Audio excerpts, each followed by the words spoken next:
Morning. 'Twas brillig and the slilly toads did gyre and gimble in the wabe, or mimsy were the borogroves, and the mome rats outgabe.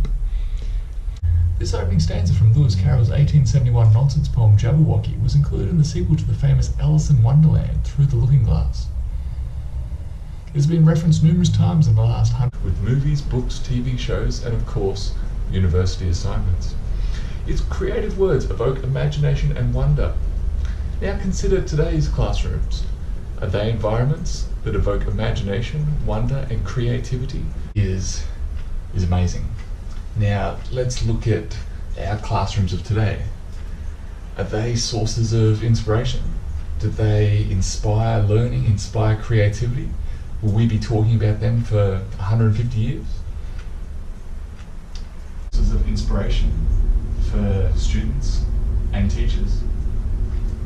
Creativity is the ability to come up with ideas and artifacts that are new, surprising, and valuable. That's a definition. Think of the classroom in 2019. Think of the classroom in the future, 2020, 2030, 2040. Are they places that evoke imagination? Do they provide source material for innovation and creativity? There's lots of definitions of creativity.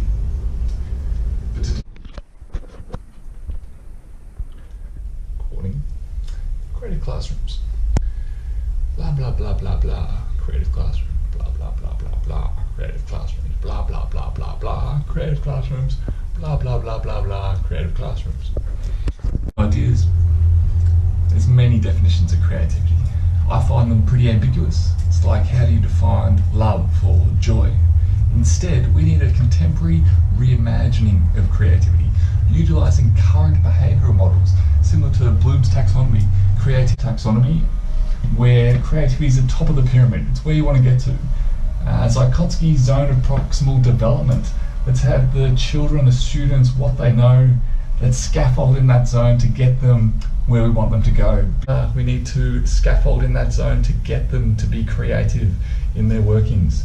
Now we need to provide that safe framework. Safety is the key. Children, students need to be able to feel free to express themselves.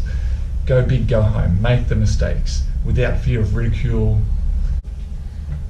Oh. Good morning. My name's Jason. I'm here to talk to you about creative classrooms. Let's think of them getting ridiculed by their peers or classmates.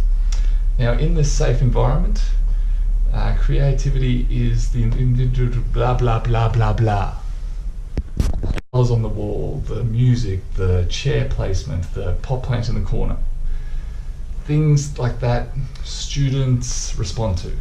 Now, famous creative spaces. Andy Warhol's factory, 1971 in New York City.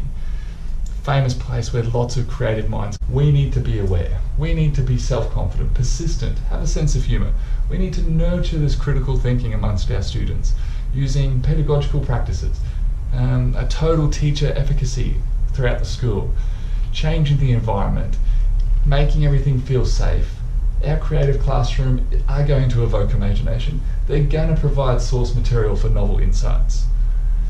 In 2019, 2020, 2030, 22nd century, that's where we're heading. Thank you.